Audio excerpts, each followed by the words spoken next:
नमस्कार दोस्तों, स्वागत है आपका जीके लाइव पाठशाला में। यशस्वी जीडी 2025 के लिए हम लोग अंकित भाटी सर की प्रैक्टिस सेट में से 6 प्रैक्टिस सेट सॉल्व कर चुके हैं। आज आपका 7वां प्रैक्टिस सेट है, तो प्लीज़ आप लोग वीडियो को पूरा देखिएगा, वीडियो को लाइक कीजिएगा और चैनल को जरूर सब्सक्राइब कीजिएगा। हर बार की तरह हम याद दिला दें कि 90 से 95% लोग जो है चैनल को बिना सब्सक्राइब किए देखते हैं, तो प्लीज़ आप लोग से हाथ जोड़ के निवेदन है कि आप लोग चैनल को जरूर सब्सक्राइब कीजिएगा। चलिए शुरुआत करते हैं 7वें प्रैक्टिस सेट के सामान्य हिंद जो है अध्ययन के पोर्शन से। शुरुआत है आपका 21वें प्रश्न से। इसमें दिया गया है, भारत के संविधान में निम्नलिखित में से कौन सा अनुच्छेद भारत के नियंत्रक महालेखा परीक्षक के कर्तव्यों और शक्तियों से संबंधित है? इसका जवाब है ऑप्शन बी, यह जो है अनुच्छेद 149 यानी आर्टिकल 149 इससे संबंधित है। बी ऑप्शन यहां से आपका सही हो जाएगा। 22वां प्रश्न दिया गया है, ग्रेट इंडियन नॉवेल के लेखक कौन है? ग्रेट इंडियन नॉवेल, जवाब है ऑप्शन सी, ये है आपके शशि थरूर। सी ऑप्शन यहां से सही हो जाएगा। कौन है? शशि थरूर। अगला प्रश्न दिया गया है, भांड पाथेर, ध्यान रखिएगा, भांड पाथेर निम्न में से किस राज्य का नृत्य है? तो यह जो है आपका कश्मीर का है। आपका ऑप्शन यहां से सी से हो जाएगा। कहां का है? कश्मीर का। 24वां प्रश्न है आपका, नदी के उस ज्वारीय मुहाने को क्या कहते हैं जहां मीठे, ताजे व खारे जल का सम्मिलित होता है, यानी दोनों जल एक दूसरे से मिलते हैं? इसका जवाब है आपका ऑप्शन डी, यह जो है ज्वार नदमुख कहलाता है। क्या कहलाता है? ज्वार नदमुख। ऑप्शन यहां से आपका डी सही हो जाएगा। 25वां प्रश्न दिया गया है, यहां पर देखेंगे, निम्न में से कौन सा मौद्रिक सिद्धांत कहलाता है कि बुरी मुद्रा अच्छी मुद्रा को चलन से बाहर कर देती है? 25वां प्रश्न है, जवाब है ऑप्शन डी, यह जो है ग्रेसम का नियम कहलाता है। ठीक है ना? क्या कहलाता है? ग्रेसम का नियम। ऑप्शन यहां से आपका डी सही होगा। 26वें प्रश्न में दिया गया है, निम्नलिखित में से कौन सा एक प्राकृतिक फाइबर नहीं है? टेरिलिन नहीं है, ऊन नहीं है, फ्लैक्स नहीं है, जूट नहीं है। जवाब है ऑप्शन ए, टेरिलिन जो है यह प्राकृतिक फाइबर नहीं है। ये ऑप्शन यहां से आपका सही हो जाएगा। 27वें प्रश्न में है, भारत के योजना आयोग द्वारा कितने कृषि जलवायु क्षेत्र निर्धारित किए गए हैं? 27वां प्रश्न, जवाब हो जाएगा, भारत को कुल जो है 15 जलवायु क्षेत्रों में बांटा गया है। यहां से आपका बी सही हो जाएगा। 28 नंबर का प्रश्न दिया गया है, निम्नलिखित में से कौन सा युद्ध अकबर द्वारा लड़ा गया नवीनतम युद्ध था?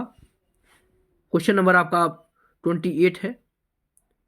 जवाब हो जाता है आपका ऑप्शन बी, सबसे जो है अंतिम में जो है हल्दी घाटी का युद्ध लड़ा गया था।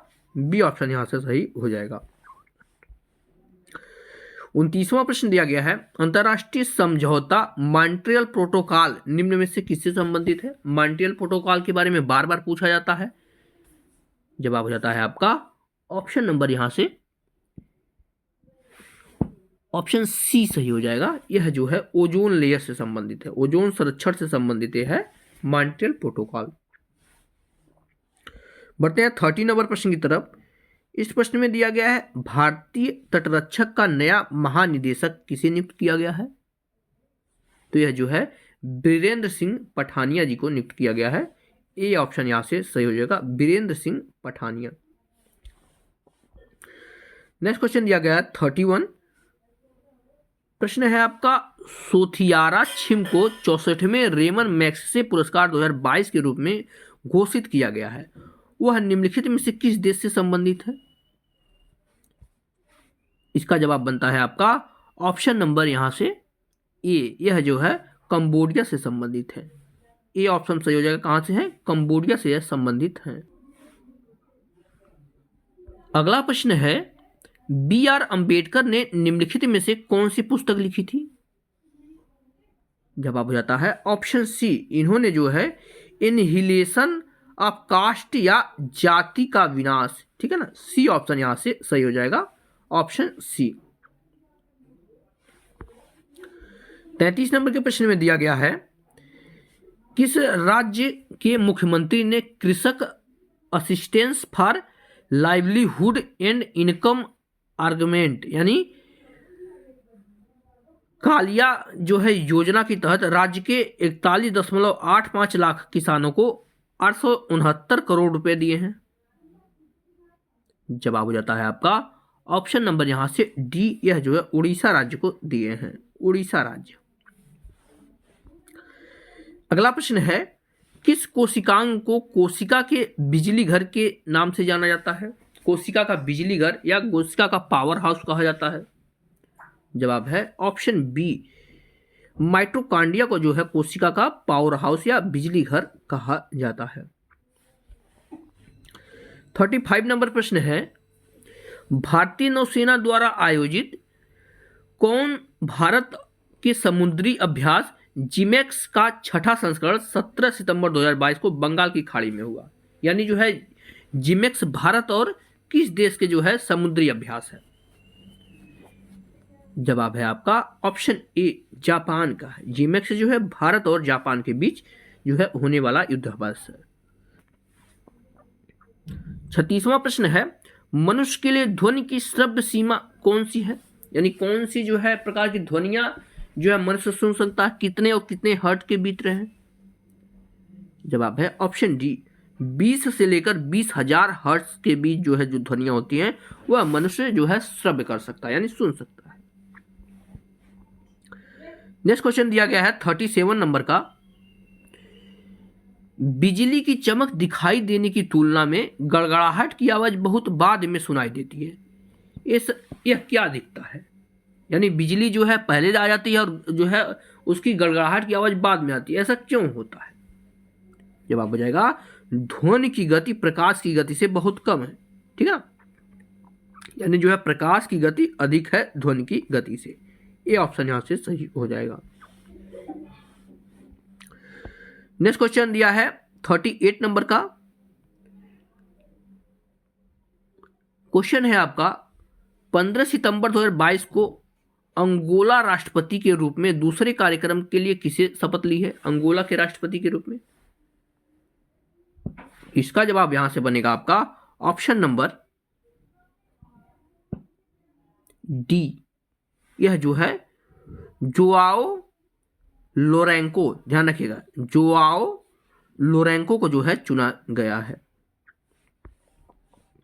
39 नंबर प्रश्न दिया गया है, कुंभ मेला कहां नहीं लगता है? प्रयागराज में, उज्जैन में, पुरी में या हरिद्वार में?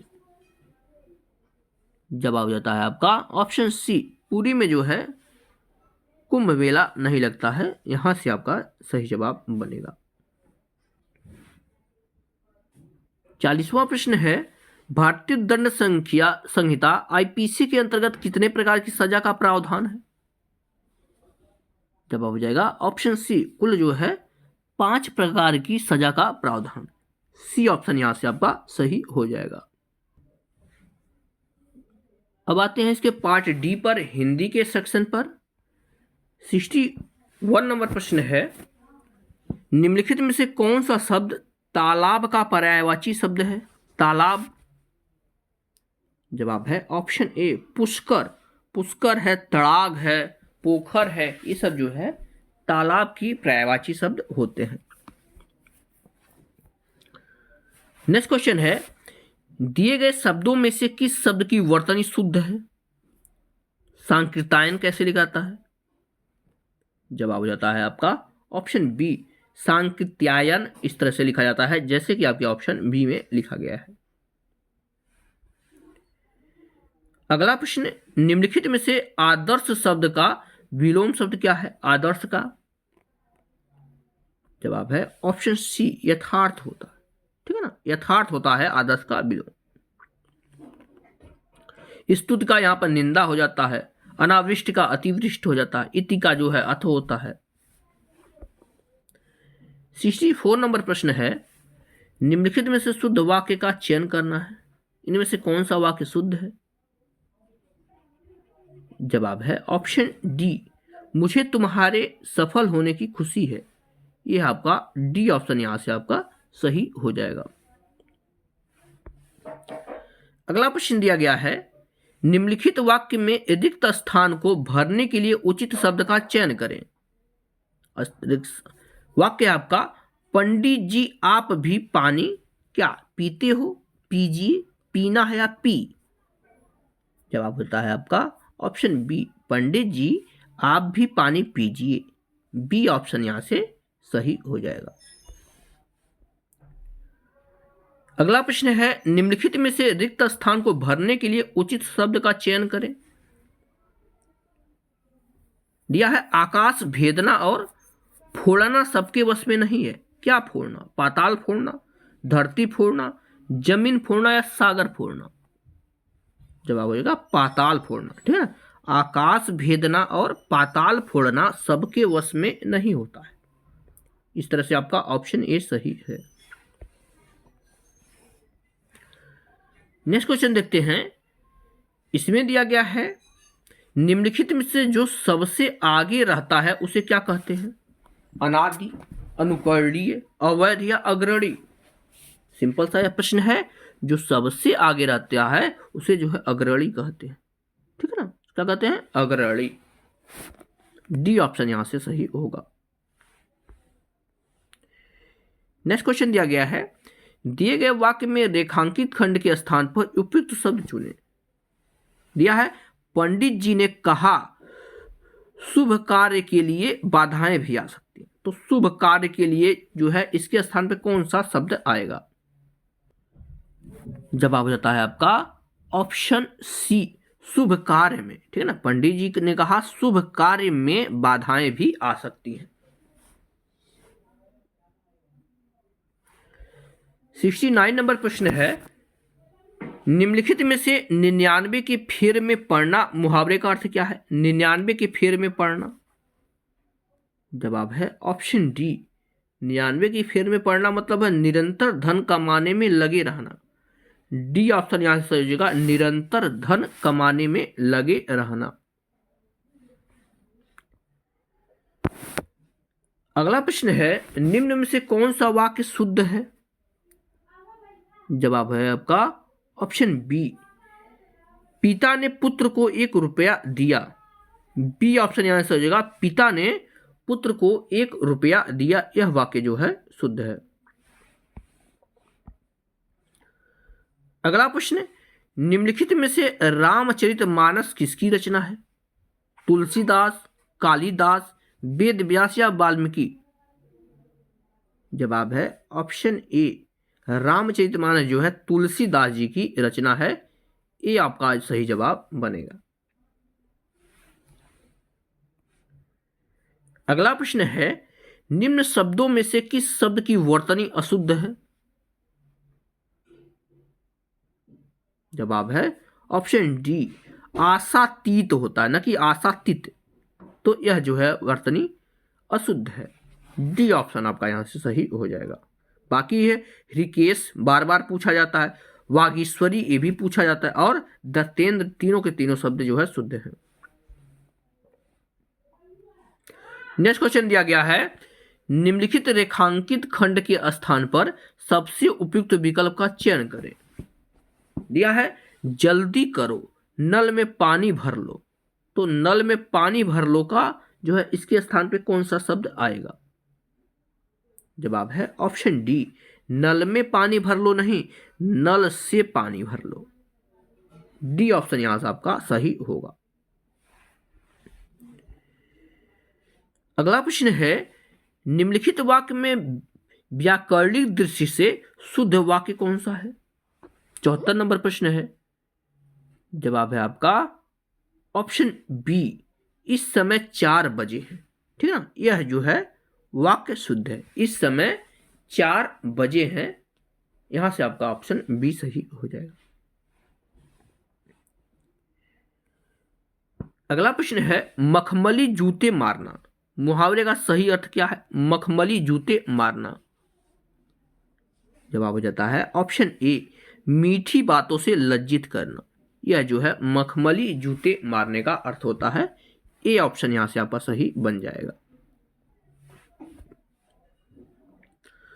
अगला प्रश्न है, बिना पलक झपकाए के लिए एक शब्द कौन सा है? तो बिना पलक झपकाई को जो है हम लोग निर्मिमेष बोलते हैं, ठीक है ना। क्या बोलते हैं?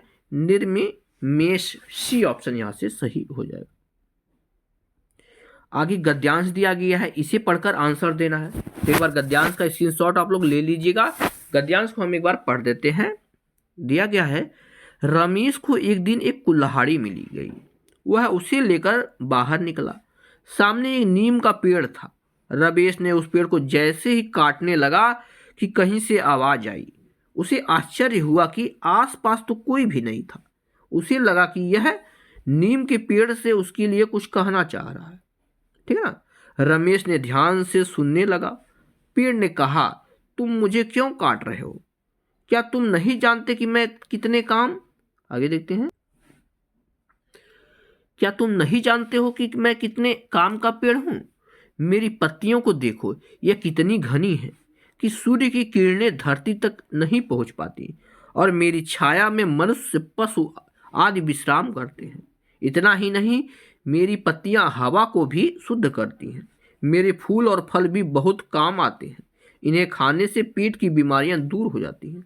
यह जो है गद्यांश है नीम के पेड़ के द्वारा, या नीम के पेड़ की अच्छाइयां इसमें बताई गई हैं। इसमें 77 नंबर प्रश्न है, रमेश ने कुल्हाड़ी से किसका पेड़ को काटने लगा? तो जैसा कि गद्यांश में दिया गया है, रमेश जो है नीम के पेड़ को काटना चाह रहा था। तो सी ऑप्शन यहां से आपका सही हो जाएगा। अगला प्रश्न है, जैसे रमेश पेड़ को काटने लगा कहीं से आवाज आई। क्या आई? आवाज आई, शेर आया, चूहा या चीता? जवाब हो जाता है ऑप्शन ए, कहीं से आवाज आई। बहुत ही आसान ये गद्यांश दे दिया गया है। ए ऑप्शन यहां से सही होगा। आगे बढ़ते हैं।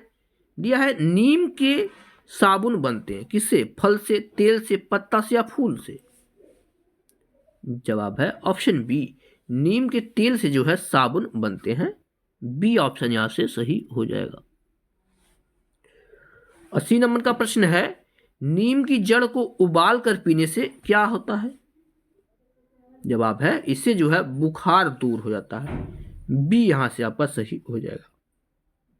तो इस तरह से हमने जो है 7वां प्रैक्टिस सेट भी पूरा कर लिया है। अगर आपको वीडियो पसंद आई हो तो आप लोग लाइक जरूर करिएगा, चैनल को जरूर सब्सक्राइब कीजिएगा। मिलते हैं नेक्स्ट लेक्चर में, तब तक के लिए धन्यवाद।